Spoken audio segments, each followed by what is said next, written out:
Welcome to Modern Comms, the podcast series designed to help communication leaders navigate today's hyperspeed demands and move forward with clarity, confidence, and impact. My name is Chris Brennan, and in each episode, we sit down with experts who are shaping the future of internal and corporate communication and unpack the strategies, tools, and mindset shifts that are driving real results today. This podcast is brought to you by cofenster, the creators of AI video assistants built specifically for comms leaders. Our assistants empower your teams to deliver high-impact, on-brand video without needing any prior video experience. So, for today's episode, we're going to be talking about positioning internal comms as revenue critical. And joining me for this conversation is the Senior Vice President for Segal Benz, Preston Lewis. Preston, welcome to the show. Thank you for having me. My pleasure. So just right off the bat, for those who might not be familiar with your work, could you give us a little background on yourself and what you're focused on right now? Absolutely. Segal Benz is the communications practice area of Segal, a large HR consulting firm based here in the United States. We work with a lot of high tech, a lot of corporate clients, one of the biggest HR communications and consulting partners in the higher ed market. And then we also work with multi-employer organizations. So I love the complexity of big HR challenges, but my team and our team, we focus on internal communications, HR communications. Our core focus is modernizing how we approach HR and internal communications inside large organizations. Well, since we're called Modern Comms, I think we found the perfect conversation. So basically, today's topic is all about revenue critical. But for you, what first got you thinking about internal comms as something that should play a bigger, more strategic role in the business success itself? Well, first, I appreciate the setup of revenue critical comms. All of us as leader communicators are always looking to figure out the best way to align our efforts in communications with the bottom line, in air quotes, with the business impact that we're looking to drive. So when we're able to set that expectation that we think that way, we are strategic function inside an organization. One of the practices I like to preach is when we start meetings, when we start a kickoff to build a, say, communication strategy for a new initiative, or if we're revisiting how we want to approach open enrollment this year, making sure that we're paying attention to the business drivers, number one in that kickoff meeting, when we ask questions like, what does success look like 12 months from now? If we were to impact this program or this benefit, what kind of value would that bring? What kind of cost savings might it have? Or even better, how might it impact levels of wellness, financial wellness, physical wellness, mental health and wellness, as well as the bottom line. So, if we increase participation here and decrease participation over there, particularly in the United States, frankly, with the rising cost of healthcare, how is that going to really align our numbers in the right direction with our business strategy for this year? So on a meta level, if you will, maintaining our strategic mindset and connecting our work as communicators to the business and the priorities is always the first place to start. Amazing. And do you have any clear examples of what these kind of measurable business impacts could be? Mm-hmm. Absolutely. So when we think about communications measurement, particularly internal and HR communications measurement, just because that's primarily where I focus, and I have been focusing for decades, it seems.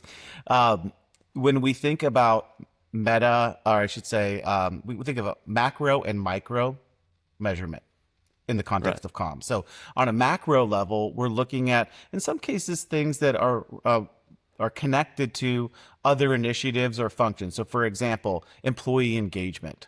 That is often and should often be defined by the organization, or what employee engagement might mean to that industry or that business function or that company or that university. But we look at levels of participation. In some, as sad as it sounds, I've seen organizations measure levels of engagement by how many cars are in the parking lot after 4:00 p.m. on a certain day. So that's what I mean by, in some cases, it's difficult to measure, but it's important to talk about. Okay. Other macro measures might be levels of participation in certain programs or initiatives. In the context of internal communications, micro measures are everything from channel-specific measures. So it could be the number of people participating or attending a town hall event. It could be the number of clicks and shares on a new story on an intranet. It might Right. be clicks, shares, or the amount of time people have watched a video, right? So there's different ways to look at both on a macro level employee engagement in participation, and then for micro within that dashboard that we all like to have for internal comms. When we are measuring clicks, participation, and views, we also want to make sure that there's that secondary measure to a specific category of content area, because then we can take action on the data that we see within that dashboard. Wonderful. And then is there that other layer that still needs to be done then where you can connect it to the actual business success? Like we have those Yeah. engagements, we've got the clicks, but I imagine leadership and the C-suite will turn around and be like, what does that mean though? Like it means they're engaged, it means they're paying attention, but like, how do you kind of connect that to the revenue critical topic itself? Because I think a lot of comms leaders are kind of stuck in that gap. We all know it makes sense, but how do you kind of describe it or communicate the value of it in those kind of terms? Yeah, well, one of my favorite definitions of value is addressing concerns. And we think about concerns, it's kind of our word we like to use in strategy development, but concerns are things that help leaders look good. So to be more specific, when we're building an internal comm strategy for 2026, and we're sitting with each of the business units that we may partner with as support, and we're sitting with the sales organization, and we ask that question, what does success look like at the end of the year? The head of sales, she might say, we want to increase our revenue. Let's keep this really simple. Okay, great. Well, what are the things that we need to do as comms, communications, to align with revenue creation and generation for your sales organization? It might be as basic as ensure that the product sheets are updated and we are enabling faster access to the correct product information so that sales engineers have the right information for their customers and their customers do not get frustrated with bad information, so they actually close more deals. I mean, that's a very specific example, but as communications, there are absolutely things we can do by improving search within the digital workplace or communications technology or on an intranet, on the most basic example, that are directly aligned with that need or goal of increasing revenue, which is addressing concern for that sales leader. Same example for safety, compliance, manufacturing. That might be a good safety example, but there is a different answer to that question of what value looks like and how we define that as communications. And one of the kind of stories I like to play out is the elevator story. If you're walking into an elevator and the CEO asks you as the head of internal communications, what might, not that they would do this, by the way, but, what are you working on might be the question. What are you working on for the product development organization? Because I heard that there's a communications as they're having over there. Well, the answer is, here's how we defined value for the product development organization this year. So here are the things that I'm working on. Yeah, right. And in marketing, we actually have a phrase, the only thing worse than no data is bad data. So it really resonates when you talk about make sure all the files are up to date, because those can be absolute. Like, I know that even for like marketing, when I'd provide the PDFs to sales for outreach, and then I take down the older ones, and I still see that they're probably using one of them because it's been saved on their computer, and it's like, that's old. Like, no, these are the new ones. So yeah, I could definitely feel the pain there. Well, you touched on something. It's interesting. If I could. Yeah, of course. You're bringing up a really good point for internal communications leaders, particularly when we think about areas of focus for 2026. It's always a good idea at the beginning of the year to take a close look at how you're defining your data story. You asked earlier about measurement and how we're aligning our measurement framework for communications, with the business and with revenue, with business critical goals and needs and objectives. How we tell and share our data story as communicators is really important. And one of the things that I always suggest and advise that organizations do is also focus on what didn't work last year. So the question isn't, what's the data story? It's, well, here's how we're defining it. Here's the framework. And what we found is that here are the areas that we didn't get right. These are the areas within our story that we really need to make direct improvements. That's what people want to know about. It could be a similar story, but what people are really asking when they're saying, what's the story? How we think about data for communications? They're really asking, well, what are we focusing on where we need to really make improvements? Because unconsciously, what we know about human beings, leaders included, is, we're here to help each other out. And that leader is really asking, well, what might I need to know to help us improve communications this year?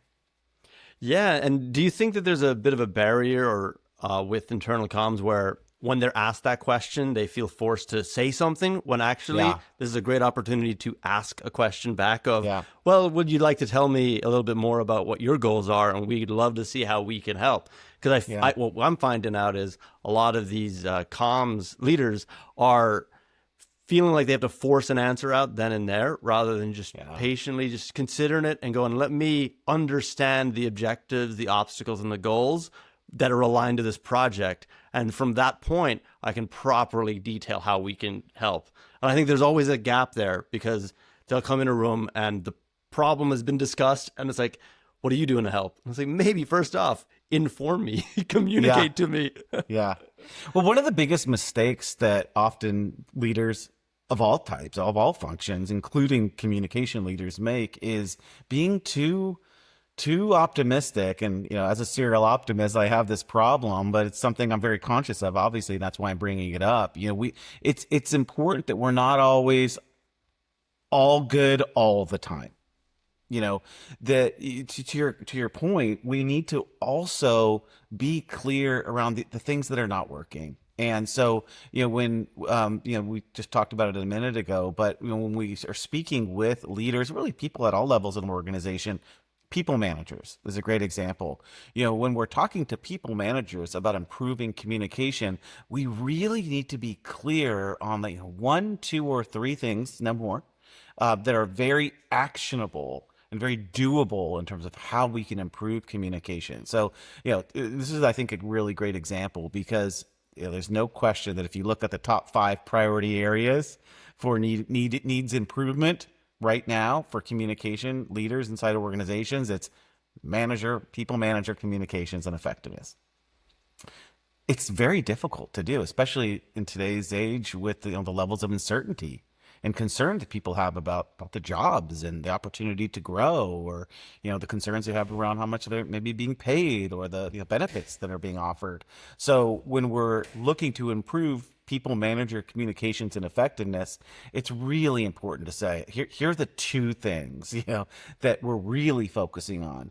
We're focusing on being proactive with sharing less messaging requests to the right functions at the right time. So we're only going to ask you, people manager, to communicate 1 thing a week, not 3 or 5. And secondly, I say people managers are employees too. What we also need to focus on is ensuring that we're doing everything that we can to illustrate that not only the people in our organization, employees, are being heard, but we're playing back what we're hearing from people managers and their specific experience. Because what we know about human beings is until our concerns are being addressed, until we feel heard, we're not going to do or listen to anything anybody has to say, including our leadership. True. And the repetition too, because a lot of times it takes 3 of a statement until it's understood. So like 3 times, 3 different ways, it. That's absolutely right. And the good news there is, with the technology that we have now, it's faster, better, cheaper to make sure that we've got the right story in writing, posted on the internet with a really great photo. That we can also create, cut, and edit videos really quickly. And I know you know a lot about this, and create faster access to the right content And then third, what we know we can do with this faster, better, cheaper technology is personalize the right story or message to the right people and then send it at the right time. So one of the things when we talk about modernizing internal communications and HR communications, functions, strategies, systems, structure, looking at the new roles on teams, and then stack, the communications technology that we use to activate that strategy.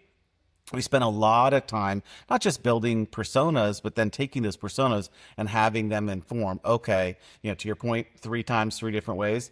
These are the channels that are most effective to reach these audiences at this time. And then we align the stories. So we now have, the new intranet is the content orchestration platform.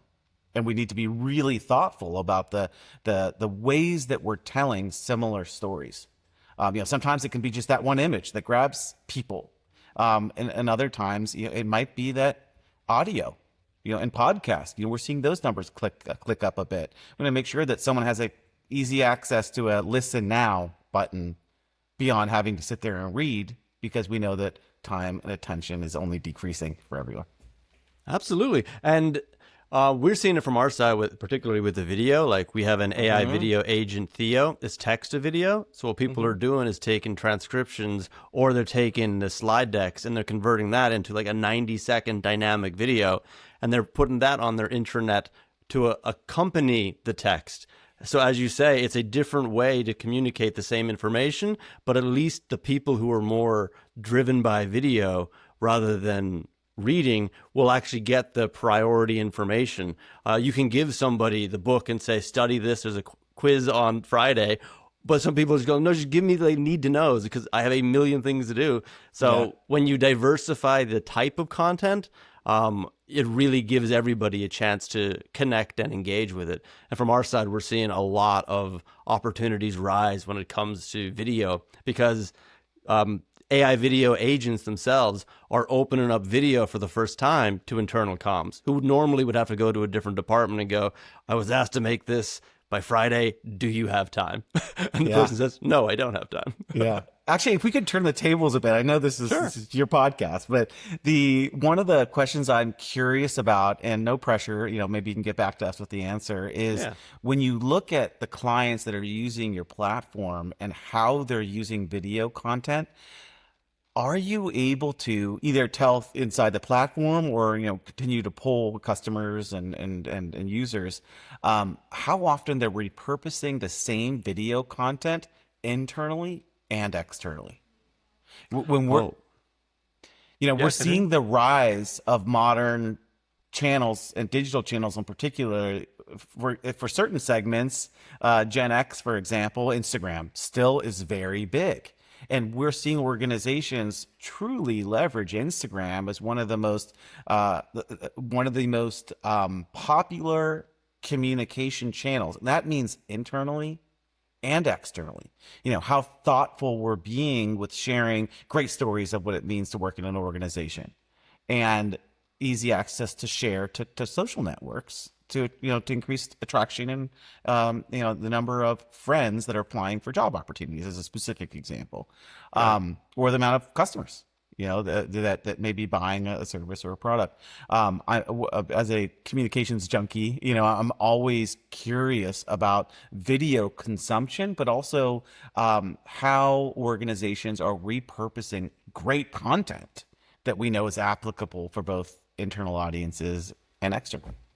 It's a great question. And one of the fascinating things that I'm seeing from our customers is that they're really starting to explore this new format that's been previously out of their hands. So like what we're starting to see, we're learning so much from their usage, where at beginning they kind of try to do the templates, but then they start exploring and expanding their opportunities. So they'll take the all hands deck and they'll convert that into a dynamic text to video. And I'm like, wow, that's a great idea, or they'll take a quarterly report, the meeting, and they'll cut it into clips. So then they'll share the specific clips for each department with the department. So it's like, look, it's nice to know what everybody's doing, but now we can actually share this individual clip. Or the same thing with podcasts, where they'll do an internal podcast, then they'll cut out specific clips where they find it super relevant.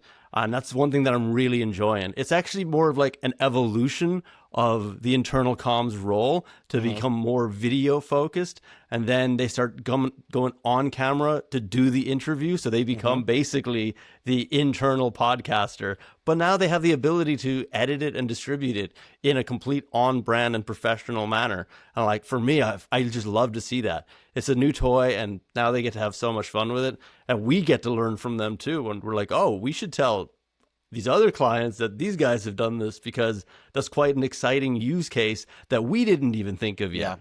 Yeah. Just to take this a little bit further, because I know this is kind of on point with the platform and this topic. It's so interesting when we're looking back on 2025 right now to see how people are, to see the data on content engagement and the openness that people have to different types or styles. So for example, I won't name the company. It's a very large AI chip global company. And they are exploring and have been exploring new ways for a little while, actually, for earnings communications. In this organization, the leadership, the senior leadership is bored with earnings presentations, and so they've used animation, they've used AI generated content, with animated leaders to spice things up a little. When I say spice things up, make them a little bit more interesting, because I think everyone knows, including the audience, that this content can be boring sometimes. So why not take the same content and then just deliver it or share it in a different format, also video, but we're able to use all the technology that we have powered by AI and other platforms to just do things a little bit differently. And no surprise, it's much more interesting. Engagement's going up, and very importantly, the leader isn't tasked to do something that she may not be interested in doing, frankly, which we know doesn't serve anybody. But it's just another good example of experimenting a bit with format and approach with some of the new technologies that we have as communicators. Yeah, no, you're absolutely right. And it's what's really fun about this, because when we leave our job and we go out into the world, how we consume content and how we communicate is so different. So I think what we're seeing is the expansion or the catching up of like the work culture to the external culture, and video has become a major player in that field anyway. Yeah. So like it's really exciting times for internal comms. And I think what I'd love to do is to start seeing less of the fear of AI and more of the kind of strategic adoption of it, because I don't believe AI is going to take your job. I think somebody who knows how to use AI is going to take your job. So you should be that person. It's just, you got to level up. Everybody has to level up. So we're no different. Marketing's no different. Sales is no different. And if you want the old way to stay, you're gonna be replaced, but it's by another person, not by the AI. Yeah, it's interesting.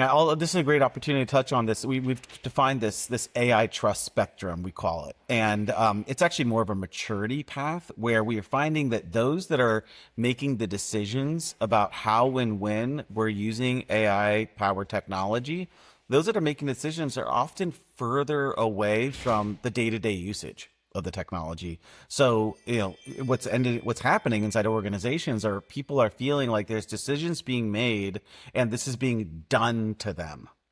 Yeah. It doesn't feel good.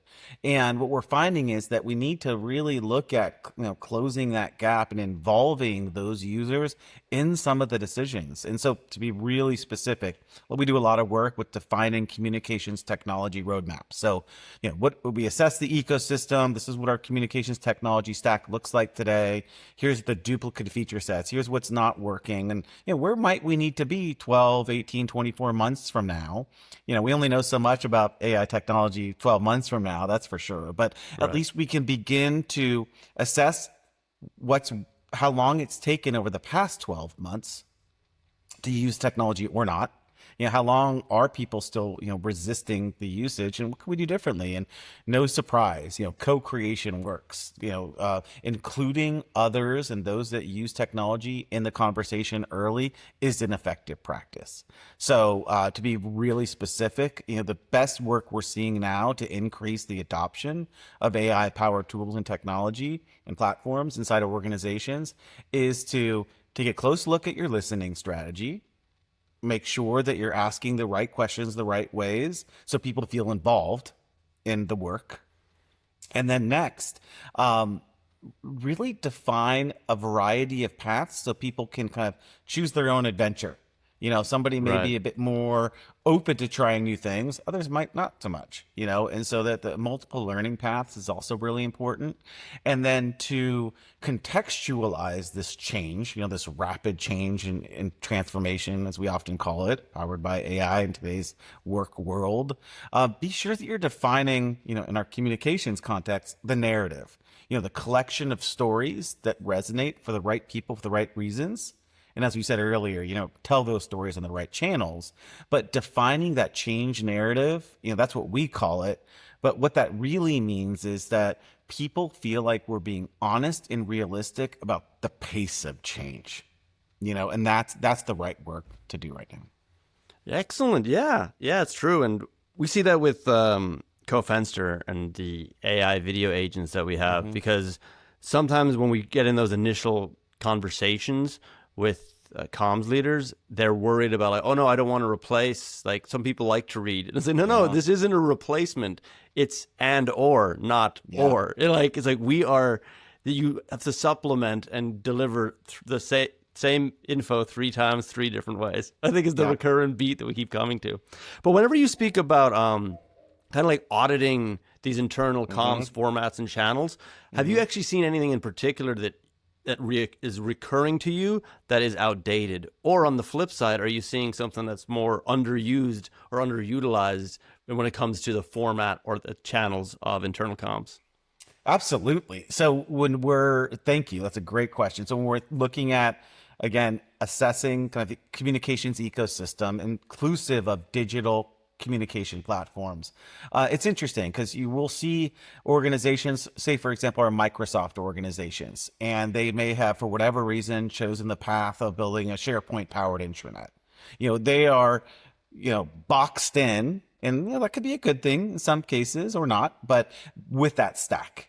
And so, I'll be real specific. An organization that relies on the Microsoft stack for this in today's world for an intranet, or that source, that front door, that source of truth, may be powered by SharePoint or Viva. There may be a strong need for an email newsletter technology integrated into their intranet, but that is separate. And what that does is it's not that duplicative in terms of feature sets for email push communications and personalized email newsletters. So, we see organizations that need to go in that direction. Others, and Microsoft or not, may have chosen a modern intranet platform that does also include email newsletter technology for push. We see a lot of that. The third example I'll just bring up, since you asked, is mobile app technology. Is there an other mobile app which really guides people to different platforms, to say a Workday experience or a ServiceNow experience or the core intranet experience? Or is there a very orchestrated, thoughtful, and intentional DEX, digital employee experience, that is powered by a platform that has those other systems integrated, and then there's a map that isn't necessarily connecting them to other apps, but is really orchestrating experience all in app. So that's a lot of the work that we do in the digital employee experience and communications technology service set that we offer. But having said all of that, I don't want to understate the importance of what happens outside the app, or outside the intranet. That's where the content and content strategy and storytelling really matters most, because nobody is going to be going into an intranet or a mobile app or opening up their email newsletter if the right content that we all want to see that addresses our concerns as an employee isn't there for us to engage with. Absolutely. That makes total sense. Just to swing it back to the kind of revenue critical topic itself, like if somebody's listening and they want to position their internal comms team as being revenue critical, where's like the smartest place to start? Yeah. The first place I would start is by revisiting the rules and structure of the internal communications team in today's world. I think that you had a question, as we were preparing for this conversation about kind of what's new or different. And we're seeing a lot of change in terms of structure and roles on communication teams, internal and HR today. And so the first place to start is to take a close look at the roles and structure of the team. Now, this is important because we all know, and you said it a few minutes ago, that there's a lot of concern about losing jobs, and for communicators in particular right now.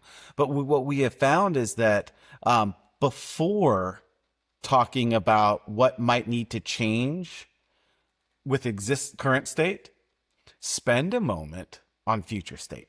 So when we do our strategic planning, right, we always start with context, frankly. This is why we're even having this conversation. Then we move to future state next. And that's really important because what we do is, for example, to be very specific, we think about 2 years from now, what roles would we love to have on our team as a communications function? So, for example, we're seeing a lot of digital analysts and measurement, somebody in a kind of a data or numbers or measurement role solely on a comms team. They don't see too much of it, but we're seeing more and more of that. That's a new role. Another role might be an inside journalist or storyteller. That's a different kind of a framing for maybe a writer on a team. But, there might be 10 new roles that we can envision for the future on a comms team. And it's important for everyone to see what those could be and potentially even see themselves consciously or unconsciously in what those roles could be. Then we talk about current state and what our roles are, and then how we might need to think differently about those roles. That's a much more constructive conversation, right? And we talk about the gap between future state and current state, of course, and we define pathways and calls to action, all that, and make commitments. But that's the best place to start. What I love about that is it feels like they're being more active than passive when they think of that. Like, where's the new roles going? Where do I envision myself? Like, I can actually have the opportunity to shape my own path. Whereas I think a lot of the fear is I think that the path is being shaped for me. And it's like, you actually can control it yourself if you do what you just said, which is like really think of the future and how you can carve it in the way you believe it should go, rather than just waiting for it to happen to you. So that's a lovely sentiment. And then the second part of the answer to your great question, so that's where you start. The second part is you ask about how do we connect that to revenue critical priorities. Then when we think about future focused view, and maybe this is only 6 or 12 months, we could ask that question. Okay, well, how do each of us in our roles individually and collectively, what do we need to be focusing on to align with those revenue specific business priorities and goals that we mentioned a few minutes ago that we've surfaced from the leadership of the different functions that we support as communications or that we partner with as in a strategic partner relationship across the business. Then we're able to say, well, this is what those goals are, those revenue critical goals for the product development organization or the sales organization or commercial if you're in a pharma industry. When we're clear about that as those goals as a communications team and those revenue critical priorities, then we're able to connect the work that the role that we're in and the work that we're doing now and into the future with meeting those needs. That's the right conversation to have. And sometimes you hear, it sounds like that's a lot of business strategy, Preston. Like that's a lot of strategic planning and, work communications. And you know what I'm going to say, which is exactly. That's the point. That's how we partner strategically with the business, is partner with everyone in aligning our communication efforts to the business critical, often revenue connected priorities for the business. And 2026 is a perfect time to start looking into that mindset shift as well. Wonderful. Okay, so now we're going to move on to a new section, a new segment of our podcast, which is called the Comms Roleplay Q&A. So, Preston, this is how it's going to go. I'm a skeptical CEO who doesn't see the value in comms. You're a comms leader who has to justify your role, your goals, and your budget. So I'm going to ask you some hard-nosed CEO questions, and I'd love to hear what your response would be to these questions. Does that make sense? Sounds good. Let's go. Okay. So first off, what would actually break if we cut your comms budget in half tomorrow? Well, first, we look at what we're spending our money on. So, here's the good news is IT is paying for some of our technology. So let's just put that aside. So when we think about our comms budget, if it's not related to technology, it's people and maybe agencies or consultants that we partner with. So it's the people on the team and maybe agencies or consultants to partner with. Okay, great. If that was cut in half, it raises the obvious question. Am I going to lose people or am I going to lose support and partnership? And the short answer to the great question is, what are you going to lose? Well, of the work that we do, here's the percentage that we need support and partnership. And here's how it's directly in line with some of our goals for our business strategy this year. And here are the things that our people are working on. And if we were to lose, say, for example, somebody on the team is a graphic designer for our internal communications function. Well, what would a world be like if it was only in text? Do we feel that that people are going to engage with text-only content? The data says no. So we're going to lose content engagement that directly aligns with people understanding what's happening in the business or how to take advantage of, say, benefits that are available to them. So that we're going to decrease the return on investment in those programs and decrease participation in business critical information or engagement with business critical content. So people are going to show up at work every day and not necessarily know what to do. And people managers aren't necessarily going to be able to answer their questions. So people are going to start walking out the door because there's no purpose or connection each day from our work to what success looks like for the business. Good answer. Good answer. Okay, next hard-hitting question. All right. What business problem is Comms solving this quarter? So this is a tough one because we have to make up a problem, right, that we're aligned with. That's true. So communications is addressing our critical business problem of people understanding what our strategy is as an organization. When people don't understand what our strategy is, they are not able to prioritize their day. That people are not able to focus on the things that each of us need to do to implement that strategy.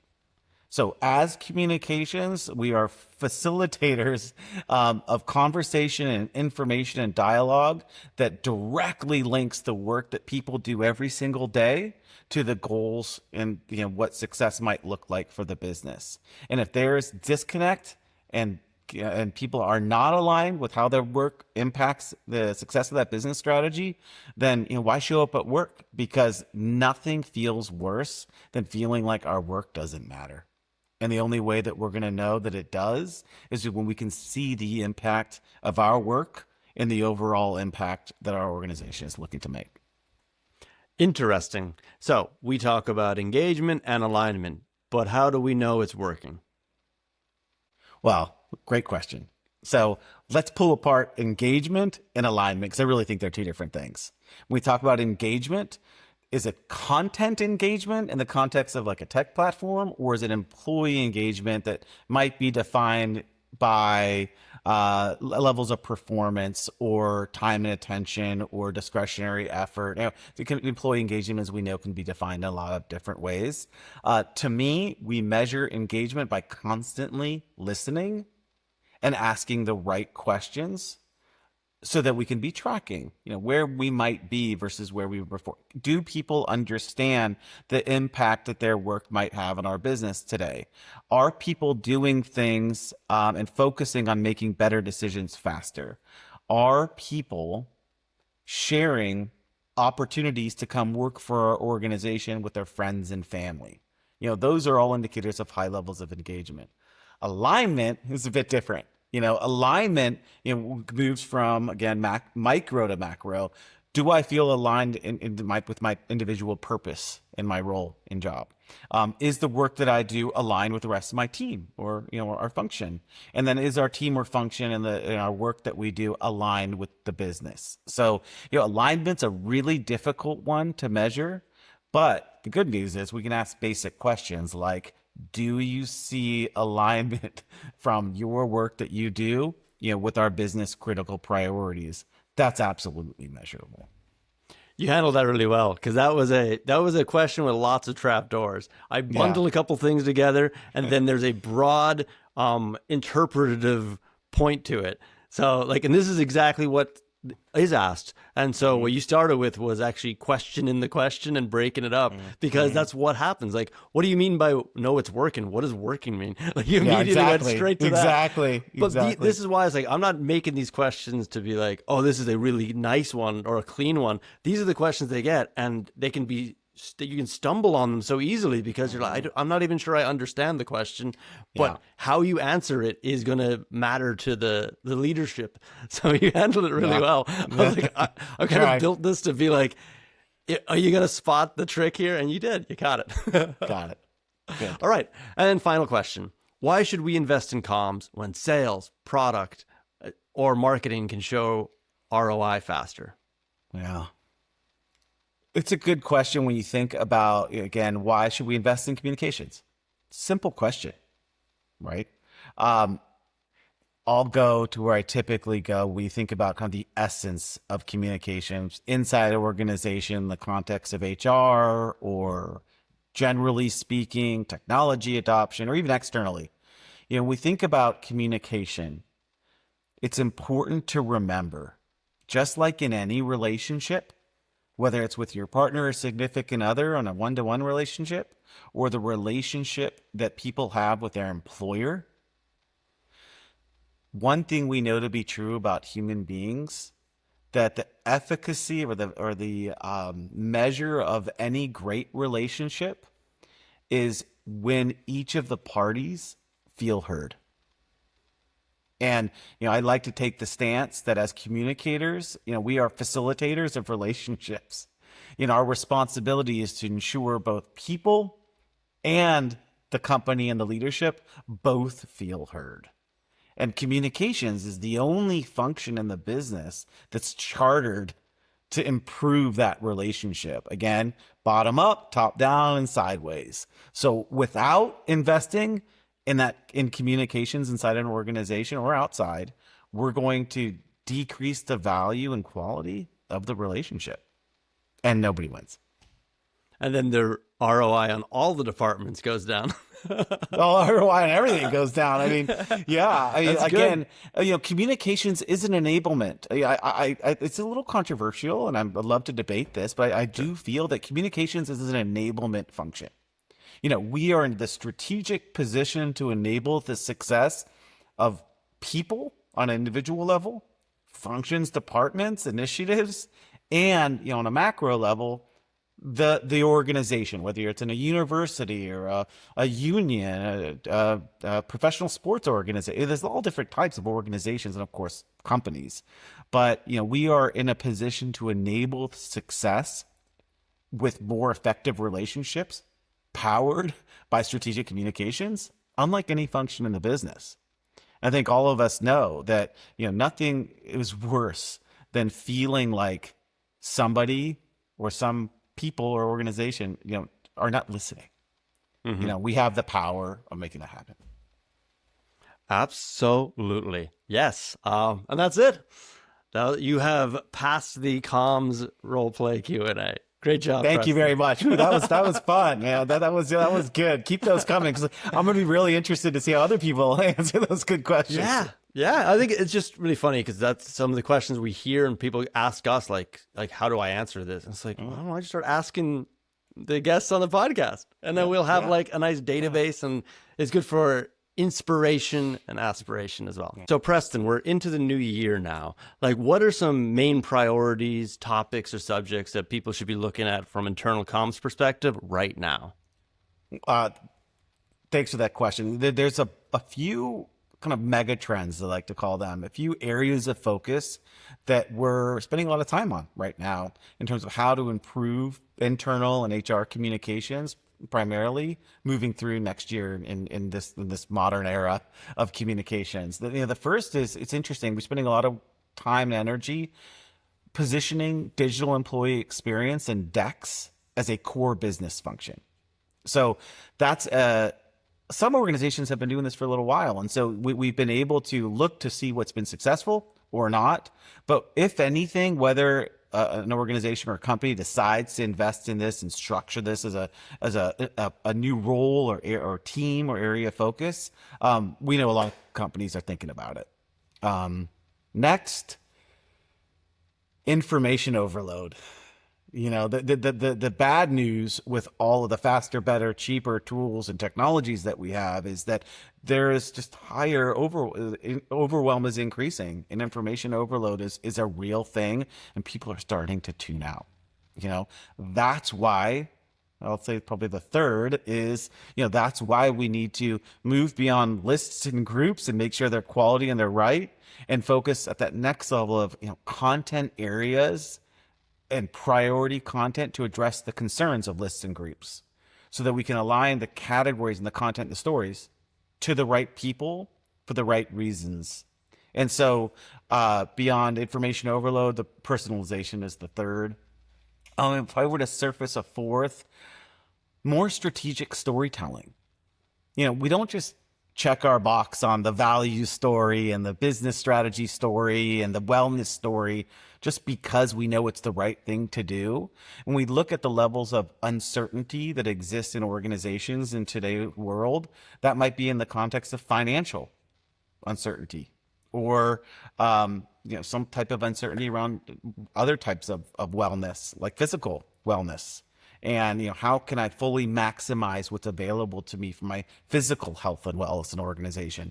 Being very strategic with telling those stories, again, to the right audience for the right reasons, is another, I would say, way beyond a trend. It's another priority that we're recommending organizations take a really close look and make sure they're doing the right things to deliver the right content to the right people, to move the needle on the things that we know will enable people to show up at work more often. Or enable people to perform at a new level. So I'll stop there, but those are the 3 or 4 different priorities that we're seeing and recommending that more communicators focus on in 2026. It's a great list. And also what we're seeing from our side too is with our AI video agent, Ella, it's giving comms leaders the ability to actually gather those stories, because they can just send a quick request link that opens up with a prompt, a teleprompter if need be, but like the dedicated requests for video to send back to them, which then is inserted directly into an already edited branded feed. So for easy consumption and distribution and get collection of material, basically. So it's really nice because you could just send this one link. It opens up on their side, either on their phone, so from mobile, or on their computer, where they can immediately just answer the questions in a natural manner, and that thus gathering those kinds of stories for 2026. I love that example, by the way. We're spending a lot of, we talk about modernizing the function of, let's say, open enrollment communications. We now offer these conversational experiences and decision support tools, and we need content like that to, video content specifically, short bites of content that might surface something or build more of an awareness of the value of, say, an option for a benefit. And that's all built in now. That's what we mean by hyper personalization. So thank you for you and team for doing the great work that you do, because we need more access to great content like that. So it is our pleasure. Yeah. All right, Preston, where can we find you? I'm the easiest person to find. I do actually respond to LinkedIn messages. Please connect with me with LinkedIn and Preston Lewis. It's LinkedIn/IN Preston Lewis, or just reach out to the Segal Benz website. I'm also on there. Very accessible. Spending a lot of time speaking with organizations and at different conferences and events, partnering with technology vendors and other great communicators and strategists and consultants this year. So if you're looking for data, support, just information or ideas, please don't hesitate to reach out. Perfect. All right. So yeah, we come to the end of today's episode. Preston, thank you so much for joining us today. This was really fun and insightful at the same time. Well, thank you for having me. I love these conversations. Thank you for inviting me into this one, along with all the other great people that you've invited into this podcast, and look forward to staying connected. Excellent. And for all the listeners and viewers, thank you so much for watching and listening. I'd be sure to subscribe wherever you like podcasts and subscribe on YouTube as well. And if you want to learn more about Cofenster, I definitely recommend you check out cofenster.com, where you can book an interactive, personalized demo and try the product and the platform out for yourself. My name is Chris Brennan, and until next time, take care, guys. Bye-bye.